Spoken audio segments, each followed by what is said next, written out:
All right, the Ohio State Highway Patrol posted on social media about a driver caught, get this, 132 miles per hour in a 65 yesterday off US 23 in Wyandotte County. So our Trent Croce actually spoke to driving enthusiasts about reaching those speeds legally. All right, Trent, so how did they see it feels to drive legally fast? Well, Tatiana, one enthusiast and one professional racer, told me speeding has become something kind of normalized for them at this point. However, the biggest difference for them, they're on a controlled racetrack or even driving on other countries' highway systems, so safety is key.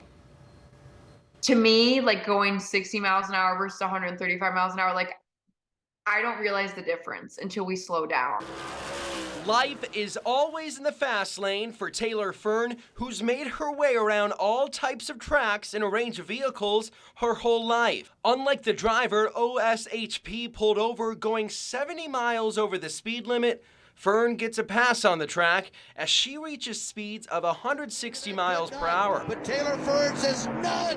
So for me, it's just part of the game. It's just kind of like a natural ability that we all have and adapt to. It's pedal to the metal for Glenn Mazzoni, too. He helps organize local area racing events and says he's driven almost the whole length of the German Autobahn, which is their highway system, which at times has no maximum speed limits. For the most part, when you're driving that fast, you only do it for relatively short periods of time because it's still a public highway. But you focus on the task at hand. Mazzoni's need for speed, while thrilling, he says is still somewhat safe since the Autobahn system has no tolerance for distracted driving, passing in the right lane, or slowing down in front of someone, which can all result in serious penalties. Both Fern and Mazzoni say they like the speed, but there's also a time and place for it.